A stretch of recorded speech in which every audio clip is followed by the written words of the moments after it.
Hello, everyone. My name is Becky Robinson, and I'm so thrilled to be having a conversation with Jeff Evans of Design Learning today about building influential business relationships. As you come online, I want to let you know that we're also broadcasting today live to Facebook, and we are so glad that you have joined us. We're thrilled to have this time with you. I want to invite you as you come on to today's session to introduce yourself in the chat. And as you do so, I want to invite you to chat to all panelists and attendees. Sometimes folks have the great chance to connect with other like-minded business people through our webinars, and we would love to have you introduce yourself and share with us why it's important for you to be here today learning. So if you can take a moment and find the chat panel and select the drop down to all panelists and attendees, tell us where you're calling in from. You know, I am calling today from my Lambertville, Michigan office, and Jeff is in Atlanta, Georgia, where he got grounded because of a flight cancellation. So thanks to those of you who are starting to share. Welcome to Ed in Texas and Myron in Kentucky and Kurt in Chicago. Wow, this is super fast, and you're all following my instructions. Thank you for taking the time to select that drop down and share with all panelists and attendees. A couple of technical considerations for today. We are recording today's session, and we will make that recording available, or you can find it instantly on the Design Learning Facebook page after today's session. We also will be sending a PDF of today's slides. So for those of you who are going to scribble down, all the models that we're sharing and things, no need. We'll send you a PDF of the slides for your ongoing learning.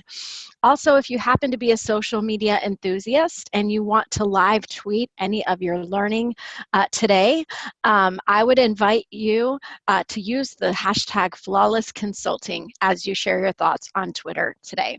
So Jeff, welcome. Thank you. It's great to be here. Hello, everybody. It's the names are flying by the screen very quickly. It looks like even from all over the world. So it's pretty amazing. So before we get started with our content, I want to take a quick moment to introduce Jeff. I've gotten to know Jeff in my work with Design Learning. He is the Director of Consulting Services for Design Learning, and in that role, Jeff delivers flawless consulting training, not only in the United States, but around the world as well, and he leads our team of trainers and affiliates as they deliver our workshops as well. So today, as we dive into this topic of connection before content, we are sharing these principles that come from flawless consulting. So I'm curious as to whether or not you have previous exposure to flawless consulting. If so, or if not, feel free to share that with us in the chat as well. We would love to hear from you. So Jeff, why don't you give us a brief overview of what we're hoping to cover today?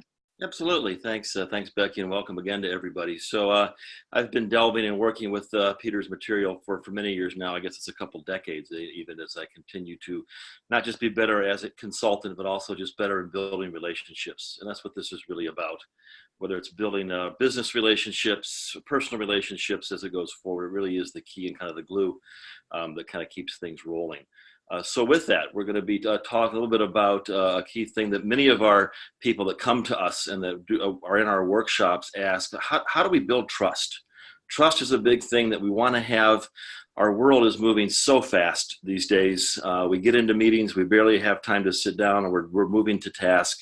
I think most folks want to build trust. The question is, how do we do it? There's also a common belief, and I believe this as well, that it does take some time to build trust. But I also believe, in my learning, is that we can accelerate that building the trust. There are things that we can do quickly in a conversation to begin to connect. As we connect with others, not just on the technical work, but as far as on the personal work and the relation as we want to build together, it really is about building the trust that goes forward. So how do we build trust more quickly and have these long-term relationships in business and personal work, volunteer lives, any relationship that we get involved with? Got it. So as we dive in today, we want to talk about these 4 principles that will help us if we want to accelerate our business relationships and be more influential. So I'm curious, Jeff, if you can give us a bit more insight. Let's presume that all of us want to be able to build more influential business results, build them more quickly. Can you talk to us about practically what that looks like? Yeah, absolutely. And as so you can see on the screen here, where this is going to be pulling some specifics that Peter Block has put together as far as the phases of consulting. And again, consulting is not, many of us don't even consider us our consultants, but it really is any point in time in our lives when we want to have influence, but we don't have direct control. That can be as a parent, that can be as a friend, that can be as a boss, an employee, anytime we want to have the influence. And so these are the 5 phases that Peter talks about to really, as opposed to jumping straight into implementation, which is the 4th phase, what are the preliminary phases? Or what can we do ahead of time to ensure we get not just results, but we get the right results and long-term results. So today we're going to kind of really focus on the 1st phase, entry and contracting. And entry and contracting being, how do we come to good agreements? And that's as we started the session, talks about how do we build a social contract, we're not talking about legal contracts as it gets forward. So we're going to begin to take a look at the next piece and the next slide. This is all the different steps that Peter recommends we work through and we navigate through really when we have a conversation with somebody. And today we're really actually going to focus on the first 4, because the first 4 are really about connecting, supporting, learning, and doing building trust maybe as an accelerated mindset during the first meeting that we have with somebody. That's really helpful, Jeff. So I think that we're next going to go, we want to cover these 4 principles that come from that contracting phase. And we're going to talk through each one of these together. And we do invite you, if you have any questions or comments as we're going through, if you want to follow up a bit more, feel free to put those questions in the chat to panelists and attendees. And as we're able, we will cover some of those. And toward the end of the hour, we also will take questions and comments from attendees also. So Jeff, let's dive into this idea of connection before content. What does that look like? Yeah, I mean, it's from philosophically, it's like what kind of makes sense. But a lot of the questions that we have that we get from folks is, well, how do I do that? Again, it's my experience working in organizations, being with others, we're always trying to move to task. Let's get things done because we're trying to move on to the next thing. So what we talk about and ask folks to do is let's just slow it down a little bit. And how can I connect with you as a person before I jump into actually talking about what we want to accomplish together? So that's the first piece that we'll take a look at. And if you go to the next slide, we'll go a little bit deeper dive into that right now on how we do that. And what this is, it's what we talk about, it's a personal acknowledgement. And what the personal acknowledgement can do for us when I sit down to have a meeting with somebody, this is the bridge between the small talk or the, hey, how's the weather, how are the kids doing, those kind of things. And it bridges us into content. And the content basically is what we're there for. But what we can do is, what we ask folks to do is to actually put into words, how are you feeling about working with this person that's sitting with you? If you've worked with them before, are you excited? Are you cautious? If you haven't worked with them before, are you curious? But it really is putting briefly into words how you feel about working with the person. And even at times, you can even ask them, how do they feel about working with you? This is a key piece that I'm going to connect with you as a person before I jump into content. Got it. So Jeff, can we talk a bit, maybe give some examples to those who are watching? I'm even hearing in my own mind kind of a bit of resistance, like, wow, Jeff, that, what if I am that person who defaults to going to task? How can I remind myself of the importance of this personal acknowledgement? Or, maybe I'm not comfortable with that, feelings talk. So what might you say to those folks who might be resisting as it relates to that personal acknowledgement piece or connection before content? Absolutely, and I still resist it too. I think as I get caught up in trying to get things done, it's just a piece. So if I can, as I go into the meeting, if I can kind of have the mindset that I want to hit the pause button just for a second to connect, and I'm sitting across from another person, and even the word feeling, you don't have to use the word feeling, because some folks feel, well, how do I feel? But what's going through my mind right now as I sit, and what am I thinking about as I sit to work with you? So an example, one of my key clients, the first time I worked with them, this is when I moved into when I moved into an automotive organization. I had not worked with automotive before. And as I sat down to talk with one of my clients, I basically say that this is my first foray into the automotive world, and I'm a little bit cautious that I might not understand the language, I might understand what's going on, and I'm excited to learn and to hear from your perspective how I can be of help to you. So again, I'm not using necessarily feeling words. This is not the touchy-feely piece that people talk about, but it is relational. It is what is the glue that kind of keeps some of these things together. Got it. So could you model that for us, Jeff? Sure. I mean, just right now, it just is. This is my first webinar, and as I sit, yes, it's virtual, but I'm a little nervous, a little cautious. There's an excitement. I love this work. And I want to make sure I can articulate it in a way that has meaning to the folks that have invested some time with us today. And I also know that as I move forward, that I want to connect with others, even though we're virtual, we can still connect through language and through asking questions and being with each other. So if I were to respond and kind of follow your modeling, what would you expect me to say as we kind of work through that personal acknowledgement phase of the conversation? Sure. So as you and I, as sometimes the other person will share, and I would ask, so, but Becky, you've done many of these. How are you? What's going through your mind as you set one of these up? How are you? What are you experiencing right now? And as far as working with me, as this is my first webinar. Sure. So, Jeff, I'm thrilled to be able to introduce you to the world of webinars, and it's great. I am feeling wanting to support you in the best way possible, and then also I'm aware of the fact that, wow, your flight got canceled and you had crazy times leading up, so I'm grateful that you're here. And that really is. That's a great, I think we do this a lot in a lot of relationships that we already have trust, Becky. So I think it's not necessarily unnatural because we do have that connection. Just for some reason in a first meeting, or if it's a business meeting, we feel the pressure to get to the task that we kind of slip over that very quickly. 30 seconds max as it would take for this before we jump into, now that we've done that, we just move into the actual next step. I would also say I don't even necessarily, when I'm talking with my clients, say that I'm going to do it. You don't say, okay, I'm going to start and have a personal acknowledgement, right? You just go into a flow. Thanks for inviting me here. Thanks for making the time. Looking forward to doing the work with you as we move forward and learning from you as we go. So, Jeff, what are the dangers if we skip past this personal acknowledgement? Yeah, I think dangers may be a strong word, but I think that maybe pitfalls or those type of things. So if you've experiencing relationships in your work that really are just all about task and really feels like we're jumping so quickly to get a quick answer, this would be one of the things to look at, is that have you truly connected with the person that you're working with.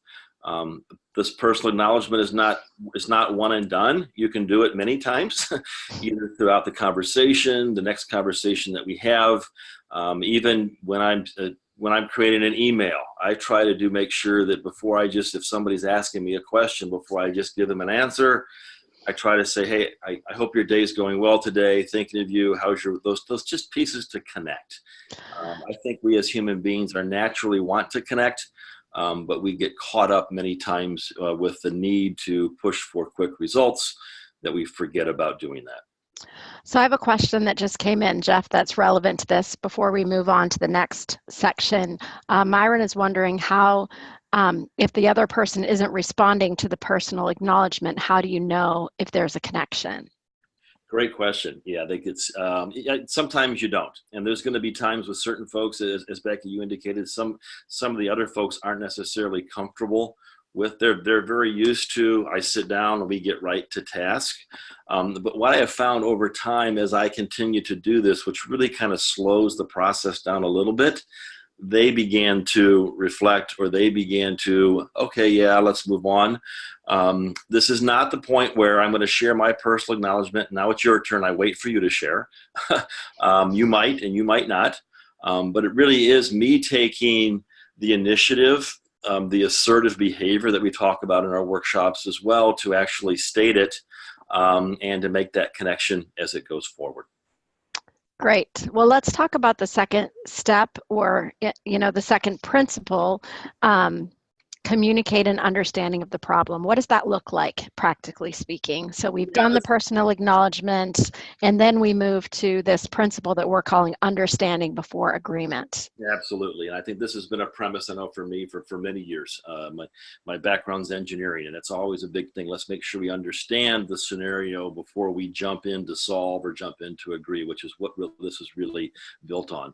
So this is just a chance for me to understand from you, if you're my client or if you're the person I'm trying to help, or a colleague, from your perspective, tell me a little what's going on. It may not be a problem. We say problem here. It could be a situation, anything that you want to improve upon, or really this is the kind of the purpose of why we're meeting together. So I really take a full active listening stance, which looks like trying to quiet all the voices that are in my head, trying to solve the problem or trying to think of what I'm going to say next, and truly be present with you and ask you some questions. Tell me more. What's going on? What are you excited about? What are some of the challenges? Do you see some barriers? Who's involved? Just to get an idea of how you see the certain situation or the problem that we are going to be doing some work together with. Got it. So we're taking an active listening role. We're asking questions to get at the heart. And how does that contribute to our building a more influential business relationship with That's a someone? great point. So this is really, in my mind, kind of two steps. And this is just, full disclosure. When I was first exposed to the model, I've been told and I've gotten feedback that I am a good listener. So I take good notes. I really have some good questions. But what I would tend to do, I would just say, okay, I got it. And I moved on. The second piece of this part is for me to share back with you what I heard. Not just word for word as a parrot would do, but really is about here's what seems important to you. Here's where it really seems like you have some concerns. Here it sounds like you've tried some of these things. These are what you're thinking through, just to kind of share back with you what I heard. And what this does, a couple things. It helps with clarity, but where it builds the relationship, and it's where we accelerate the speed of trust, is people want to be heard. When I am heard, I have a much better chance of opening my mind to maybe some other possible solutions that are out there. And just me telling you, I hear you, really isn't enough. It's sharing back with you and demonstrating that I have listened, I've picked up some things. You may come back with me and say, well, that's what I said, that's not what I meant.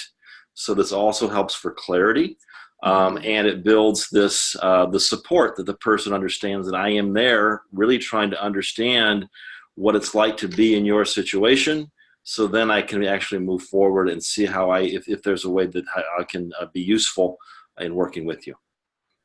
That makes a lot of sense. So suppose someone gets the first part of that step in terms of, asking questions, and skips over that kind of restating. And I think you already implied this, Jeff, but what's the possible pitfall that can come if you skip that second piece of communicating your understanding of the problem? Yeah, I can trace it back to a lot of examples, because when I would do that, I did not have an understanding of what they were saying. I was going on my own interpretation. So I would go out and I would go down, I'd look for the wrong pieces of data. I would make assumptions, well, this is what they wanted as opposed to what they might have needed. I didn't really connect. Sometimes my clients, especially the example I gave before, when I was in a new industry and really didn't understand what it was they were talking about, either their language or what they were using, I didn't take that opportunity to really understand before I moved forward. And we would solve the wrong problem, wouldn't be as connected for the future type of parts that go forward. I just would be in a task relationship as opposed to a sustainable relationship, which is what we're really trying to achieve here. For sure.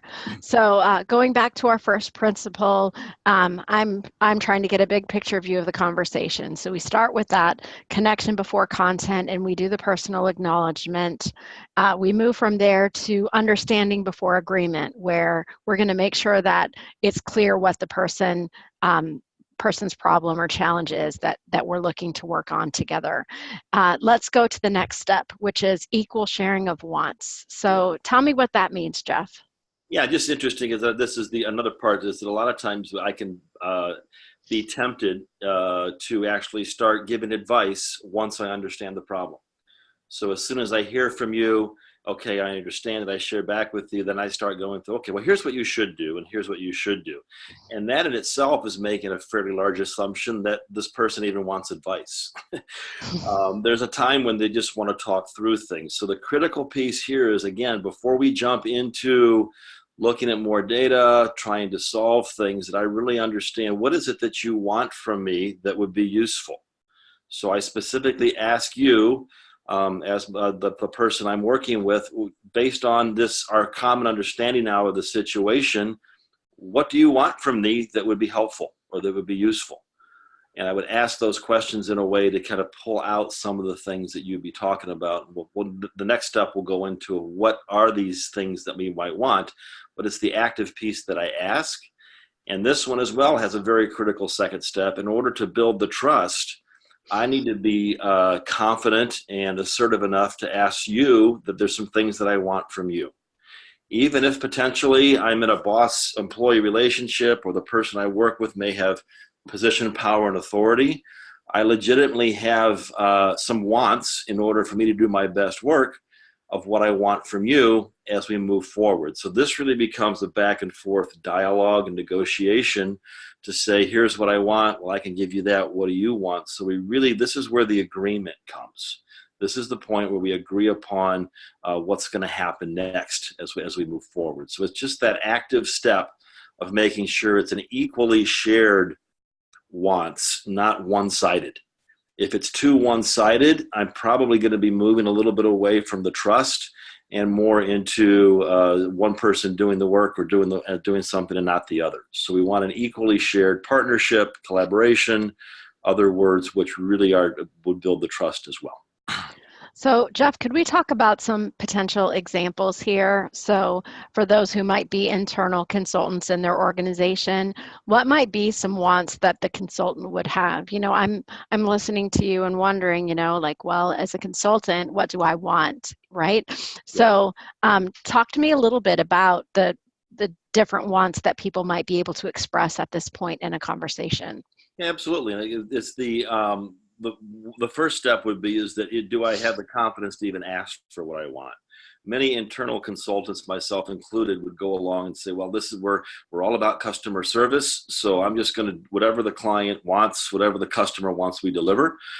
As many of us know, sometimes what the client wants is not necessarily what they need as we work through there. So some of the examples as far as what we might want from a client or the person we're working with would be, I want you to share with me as soon as you find out if the scope is going to change on our project.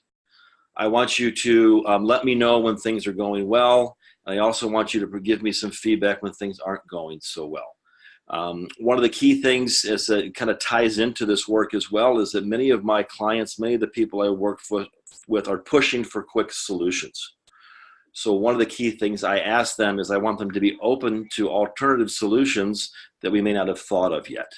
It leaves that door open. A lot of our clients they bring us solutions that they want implemented. They don't necessarily bring us issues.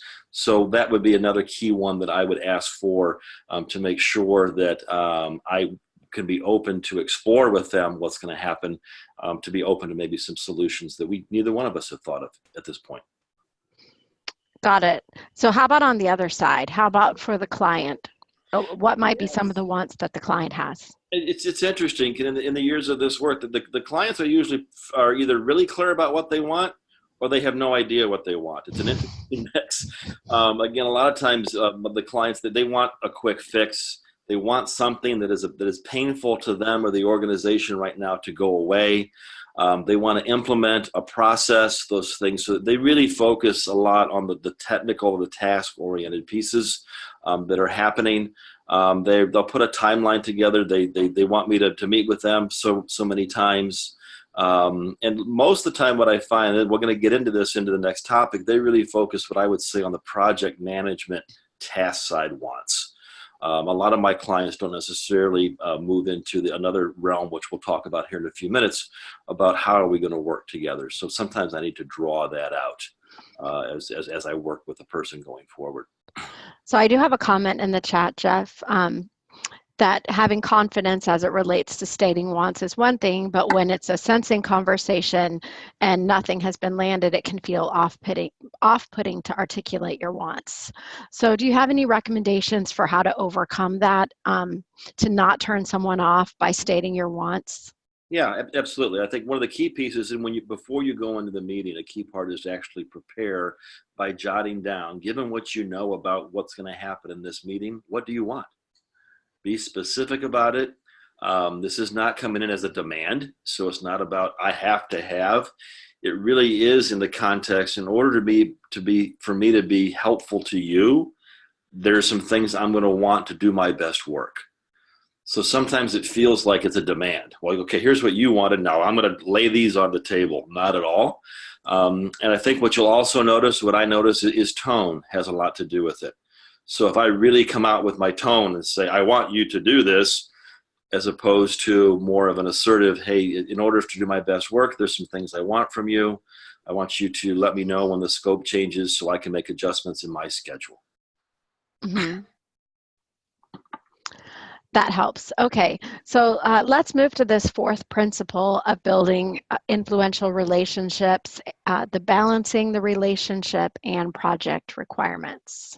Yeah, we've kind of touched on it a bit because these last two are very, very much tied together. But I know a lot of the work that I've done, any kind of projects, even if they're not always technical projects, but there are a lot of processes out there and ways that people do intake and the ways that people document. Service level agreements is a common term that people use, project management, which really covers kind of the left-hand side of this particular chart that says, what do we want to do together? I would say that has been and that is more the normal, comfortable conversation that my clients and I have together, my boss and I have, and even my colleagues. We talk about, okay, here's the project, here's the scope, here's what you have to do, here's the schedule, the timeline, all very important things. Those are definitely important. That's where the results come from. But what's fascinating to me is that we don't spend the time necessarily on the right-hand side.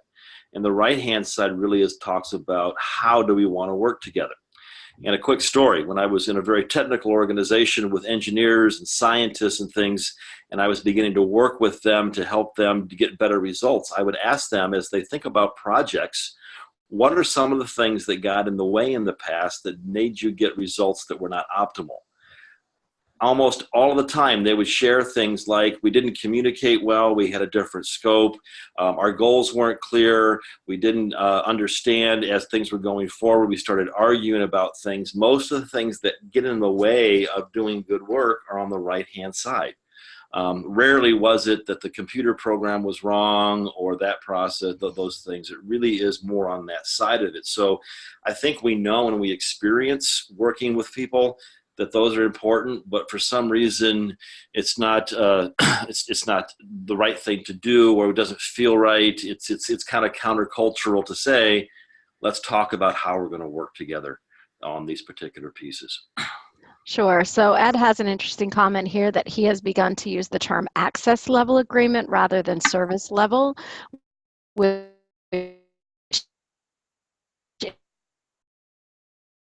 increases the chance that you'll talk. As it relates to wants, it seems to me, Jeff, that we're talking about when we're in this place where we want to share our wants. I'm going to share my wants and you're going to share your wants. We need to make sure that we're covering both sides. So the project requirements and the relationship side. So for those who may struggle to articulate their relationship wants, could you give a few more examples about how you might articulate the things that you want from a relationship? I know as we were preparing for this webinar, we were talking, you and I were about, like one of my relationship wants is if you have a meeting scheduled with me and you have to change it or you're going to be late, one of my wants is, can you let me know in advance or can you let me know?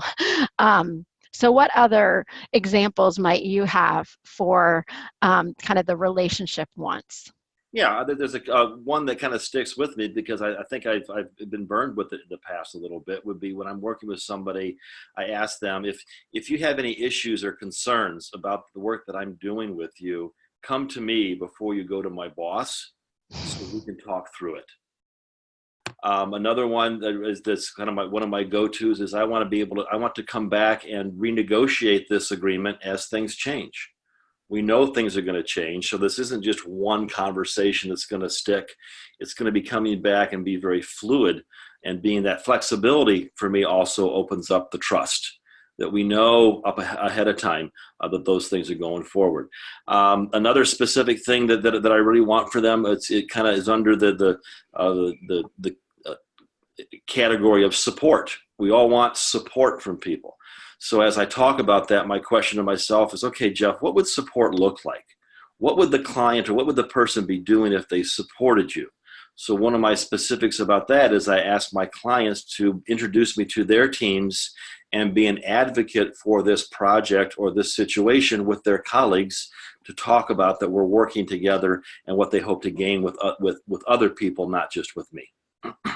Sure. So as I hear you talk about this, Jeff, I'm curious, do you think that there's a kind of a basic list of relationship wants that someone could, have as a list, and it would be the same for every contracting meeting? Or do you think that really it's, new every time, that in different working relationships, there will be different wants?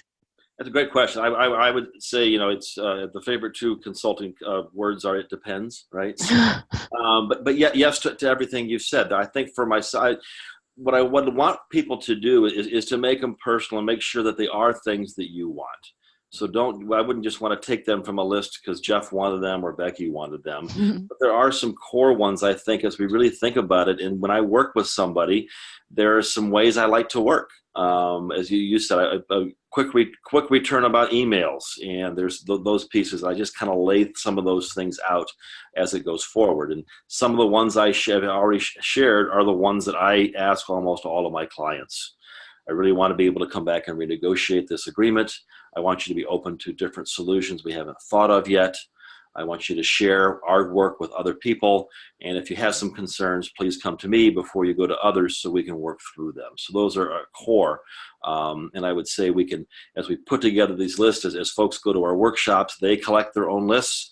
And I think it can be specific to a certain organization. So the ownership that these teams have, I was with an aerospace organization just this week, and they developed the list during the workshop, and then they're going to use those lists as they go and work with their clients to pick from. So you aren't always starting from scratch, but it's also ones that they really are things that you want and that are going to help you do your best work with the client, with your boss, with your colleagues, whoever you are working with the particular situation. So, wow, that's a really interesting insight, Jeff. So what I'm envisioning is you're talking about, you've done the flawless consulting training with a certain group of people who are serving as internal consultants.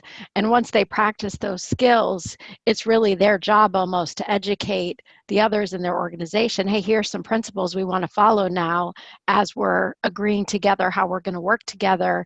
And, if this language of wants is new to them, they can even provide a template and say, hey, we've never talked about what we want before, but here are some examples that I learned. What do you think about these? And it can be this invitation to a really powerful dialogue. Absolutely. And what we say with those folks too, Becky, is we encourage folks to start with your colleagues and your peers, because there are things that we want from each other to come up with a good social contract to build trust with each other, so we can collectively do our best work with the organization. And one of the kind of the fascinating things I've noticed is that most of the time in our minds, we know what we want. We just have not necessarily been accustomed to or taken the time to, how would I articulate those in a way that I can get those on the table? So when I ask some people, what do you want? Well, I'm not sure. I said, well, if you could do your best work, what would it be? People know. So the skill set is getting them out there and getting them to a point where they're concise, they're simple enough, and they're specific that the other person can either agree to them or maybe give you a different offer on how they're actually going to agree to the specific thing that you want from them. That's really useful. So I'm wondering if we can't go back to those 4 principles that we've been using as the framework for our whole conversation. And I think we're going to transition to having some opportunity for people to ask some questions or make some additional comments. The 4 principles that we're recommending, pulled from the Flawless Consulting work, is this first step of connection before content and taking the time to have a personal acknowledgement as you begin a conversation. Next we want to move to understanding before agreement and being sure that the parameters of the work together are clear and understood. Equal sharing of what we want, and not only the technical wants, but also those personal and relationship wants. And finally, as we continue, balancing the relationship and project requirements. So at this point, if you have some questions about these 4 principles and how to apply them in your organization, or if you have examples that you might want to share, we would invite you at this point to put those questions in the chat. I am noticing a few people raising their hands.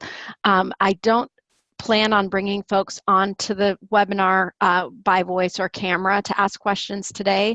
We're going to take your questions in the chat. So if you have raised your hand and you have a question, please take a moment and we'll read those in the chat and communicate with you from there. Jeff, I'm wondering, while we're waiting for some questions to come in, what would you imagine, if someone is able to follow these principles reliably in their work relationships, what would some reasonable outcomes be that someone could expect? I think it's going to be there's going to be some tangible things of actually quickly getting to what the core issues are. And I think some of the intangible things is that you'll begin to feel more comfortable, and your clients will be more comfortable with you as you move forward. This is not about making best friends out of clients and really sharing personal information. That's not it at all. But it is a chance that we can connect as a human being to another, to really know that I am here to help. I can understand by sharing with you what some things that I hear you saying, but also hear some things that I want. So we are moving toward more of an equal relationship, as opposed to maybe just taking orders from you or me taking over and running it for you. So it's that balance piece that comes through as well too. So it would be more, and over time, by doing these things and by using the other key elements of Peter's work in his phases of consulting, we get better, more sustainable results. So we aren't doing this just to build relationships. It is nice to do, it is nice to have those relationships, but better relationships lead to better results. And that's really what we're trying to do, is to get the results. And it also increases the chances of you being called back if you've made a connection with somebody on a more of a personal level, as opposed to just a task level, as that goes forward. Got it. So we're starting to have quite a few questions come in. I first want to ask this one from Joseph, and we will get to as many of these questions as we can. So thank you so much for your engagement with our content today and your comments. So Joseph's question is, how do you recommend consultants politely educate clients that while they may be the client's only consultant, the consultant may have many clients and has to balance the needs of them all? Yeah, that's a great question. And I like we say politely, right? I think sometimes we're too polite, to be honest. I think, and the politeness is that we don't even bring it up. So the challenge is, or the opportunity is when I'm making this personal acknowledgement, sometimes I will even put it in there. If I've worked with this person before, I just want to let you know, I do have other work that's happening. I can also put it into into the wants conversation. I want you to understand that I have 4 or 5 other clients. I have about, if I know how much time I can dedicate to you, I'll let you know up front. And just to educate from that perspective.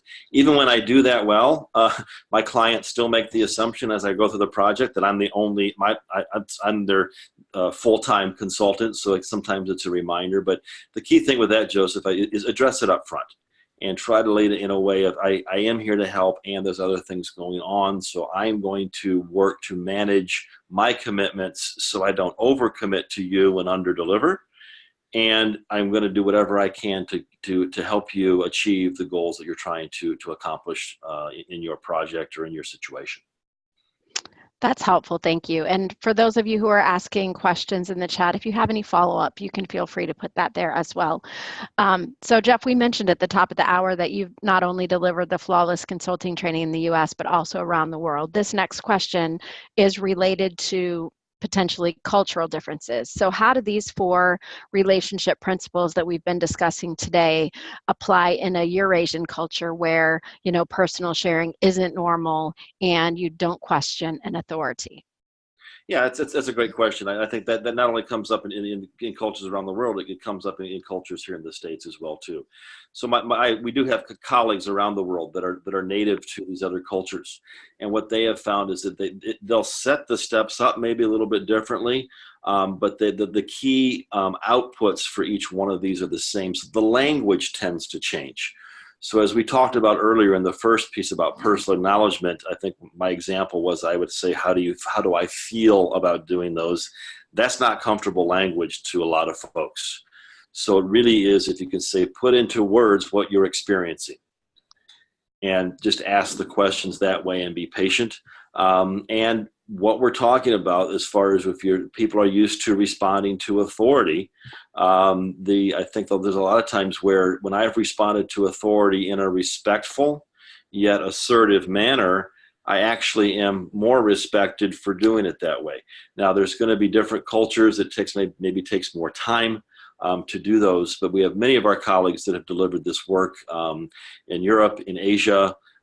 We have a couple folks, one of our colleagues in India, he indicates to me that what's going on in India right now is that they are realizing, as an Indian culture, that they're too polite, that they do need to, and which is kind of costing them the chance to be more competitive around the world.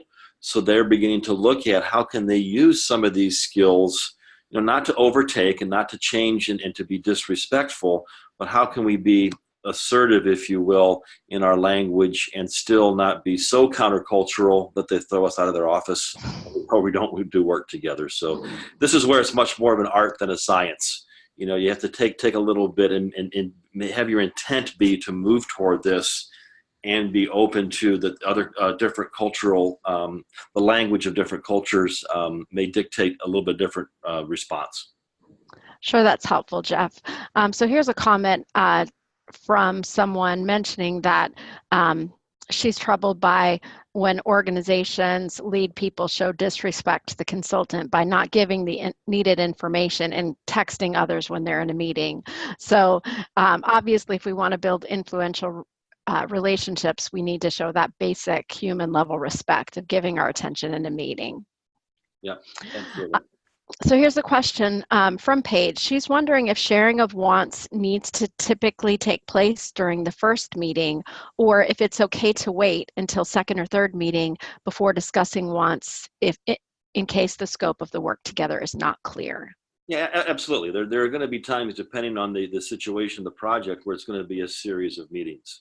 But I would also say I would not wait to get any of my wants on the table beyond the first meeting. So if you can at least maybe begin that conversation, what it could tend to be is if we're spending most of that first meeting understanding the scope and really getting an identification of the problem, you're probably moving into what we call discovery, where you're trying to do more of a diagnostic piece of what's happening. So this initial meeting or meetings, and it can be more, we want to understand, how does the client see the situation? Let them know I understand how they see it, and then talk about what we want from each other. And it may go on to other meetings. But I would say, yes, it can go on. And I would also add, I would encourage you to at least get some of your key things on the table as early as possible. And it also, I know, is dictated by how much time you have for your meeting. If you only have 15 minutes or the half an hour, that could impact it as well. But the quicker you can get your wants on the table and share those, the better, and the more quickly you can actually get to the point to get some implementation in place. Got it. Well, we have some fantastic questions coming in. And this next one is quite interesting. It's from Paul, and he's wondering if you've ever had a client who overdoes the personal side, who always wants to meet and spends excess time on the relationship.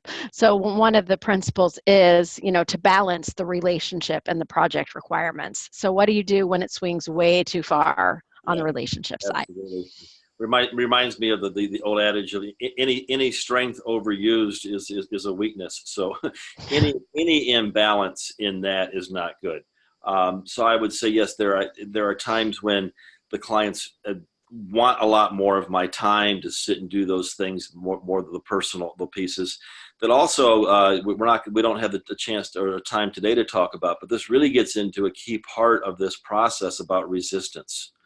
When somebody continues to want to talk about maybe the relationship and not really talk about some of the hard questions about the task we're trying to accomplish, there may be something going on there that is not just about, hey, they want to build the relationship. I've had clients, I'm trying to get them to make a decision and they say, oh, then they go somewhere else and they really want to build the relationship. So it's again, it's an art. Be thinking balance both ways. I would also encourage each of you to know, my guess is that each one of you probably have a preference or more of a comfort zone, either in the more technical or in the more relationship. And just knowing that about yourself when you go into the conversation, you may need to balance it a little bit more and be a little bit more intentional about the other side to make sure you do get that balance as that goes forward. Got it. That's really helpful.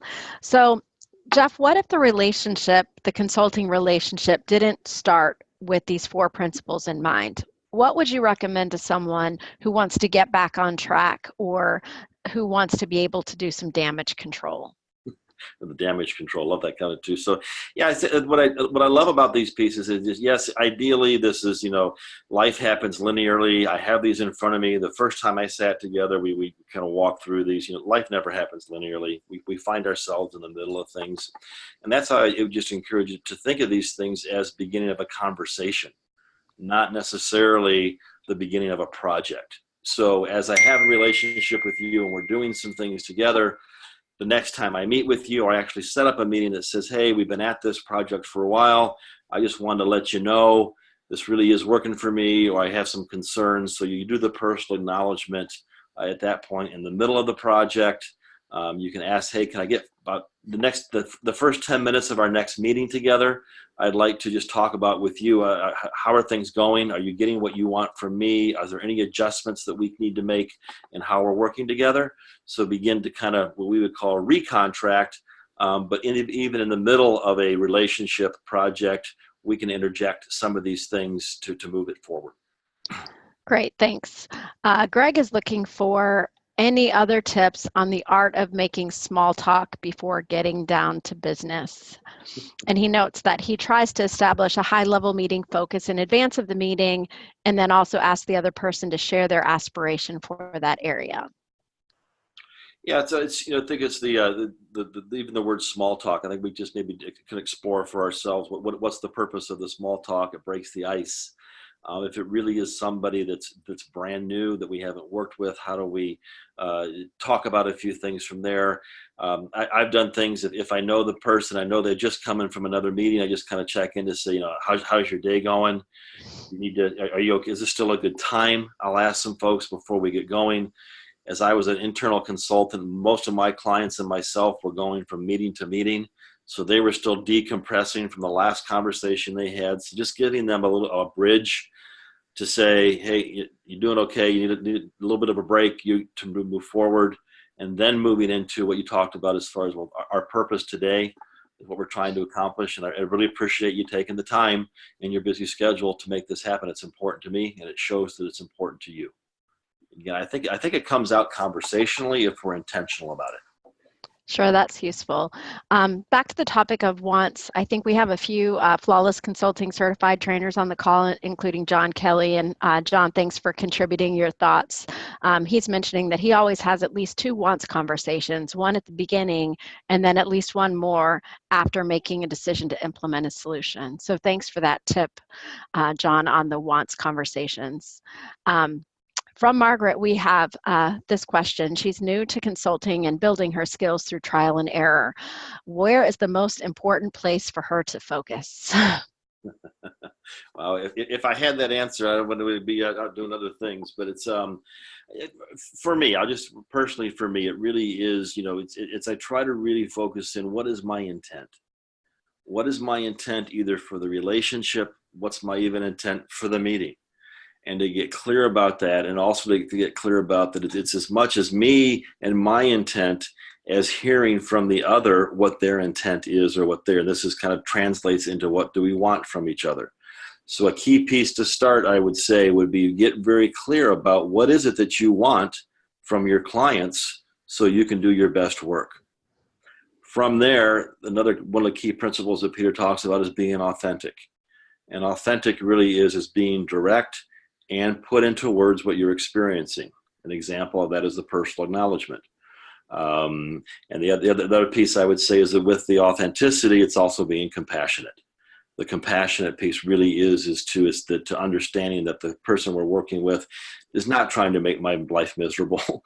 They really want to get things done, and to kind of put myself in their shoes a little bit as I go through. Because if I'm just direct, I come a little bit more blatantly honest than it really is a directness and a curiosity and a concern and an understanding of the other person. So your intent going in, what do you want? Be curious about what your other person that you're working with wants, and then focus in on being as authentic as possible, being direct and being compassionate would be kind of how I would sum up how I try to enter all of my conversations, be it as a consultant, be it as a parent, be it as a boss, employee, any relationship that I really care about and want to build.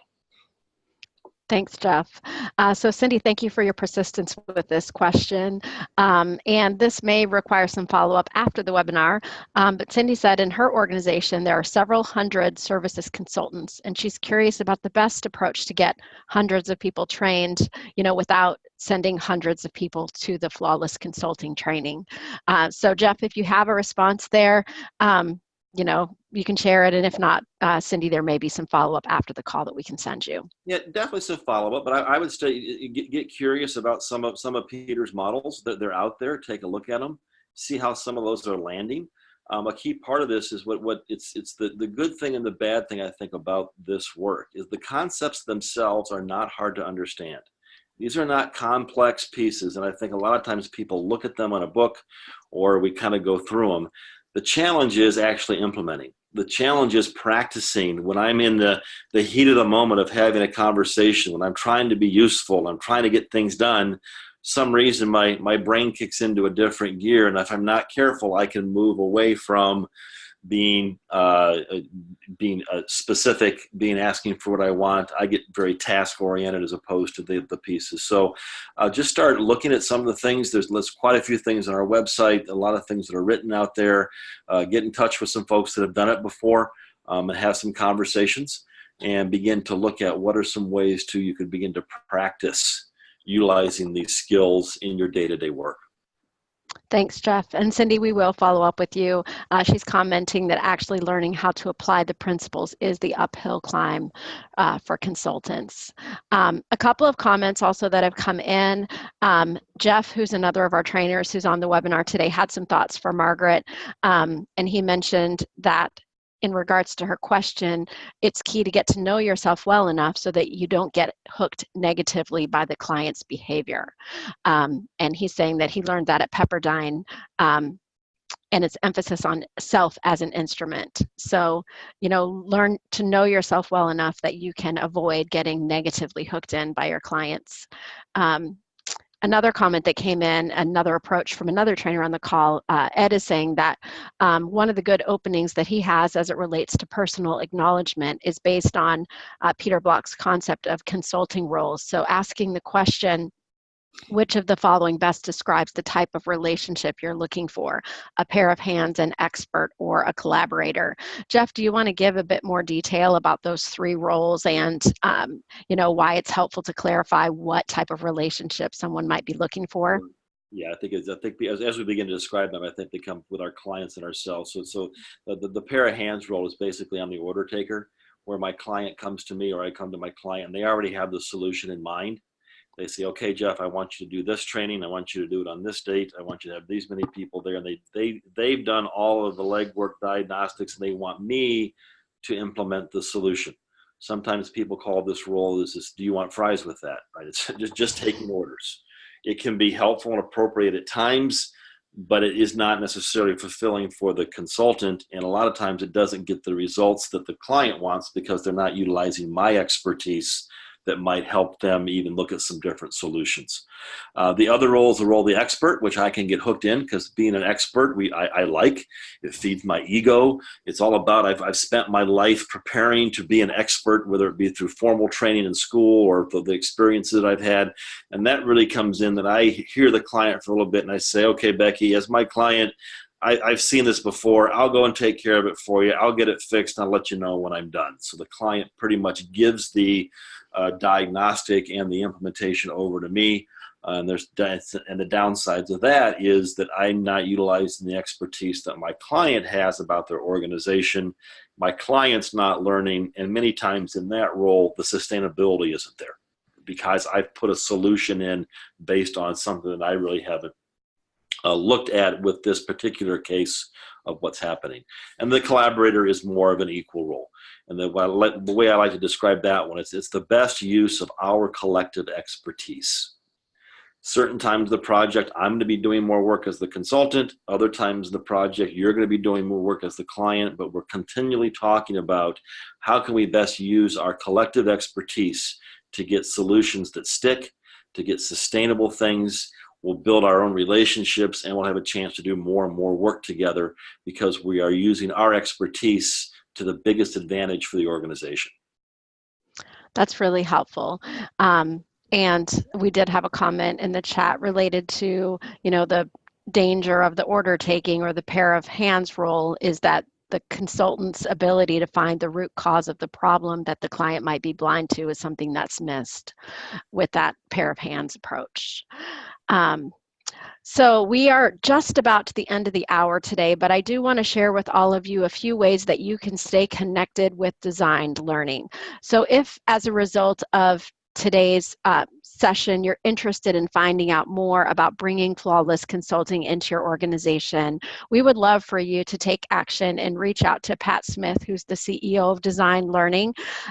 We have his email address and phone number here for you if you want to take a moment to jot this down, or we will be sending a follow-up email with today's slides and with the recording. And we'd love to have you, if you're curious, contact Pat Smith to talk about the value of Flawless Consulting. We've only touched on one area of Flawless with this topic of the contracting relationship. Jeff, I know that you had some insights into this, so why don't you share a few additional closing thoughts with our attendees? Yeah, I think it's the key. I think I touched on it before as far as that there is one thing to understand and learn the concepts through webinars and get curious. What I love about when we get folks into the workshop itself, we really create a laboratory where people bring in their own concerns, their own work, and we work with them. We give them simulations to really work through. So this becomes more of a habit in how we interact and not just an add-on to see how we're doing some things. So it becomes more of a way we interact with people. And again, as we start at the beginning, not just at work, this can be a way you interact in all your relationships. Be curious, give personal acknowledgments, what excites you, what are you cautious about. I want to learn as much from you, and I want to share back with you that I'm listening to you and that I understand where you're coming from, and we have an equal share of what we both want as we are working together, as we're living together, as whatever we're doing together to get the outcome as it comes forward. And it's not just about getting tasks done. It is about how we're going to work together, which really is the glue that helps us get more tasks done, and actually, more importantly, gets the right tasks done so they stay done, that can actually implement and get to our ultimate goal of the goals that we have set out for ourselves. Well, thank you so much for that, Jeff. I think there's another slide that does have our social media links. We would love for you to stay connected with us on Facebook, on Twitter, on LinkedIn, and to visit our website at designedlearning.com, where you will find a ton of resources related to Flawless Consulting. So thanks to all of you, and we look forward to another webinar. We will be having one about every other month. So if you have enjoyed today's presentation, we hope you'll join us next time for some continued learning. Have a great day. Great. Thanks, folks. Bye-bye.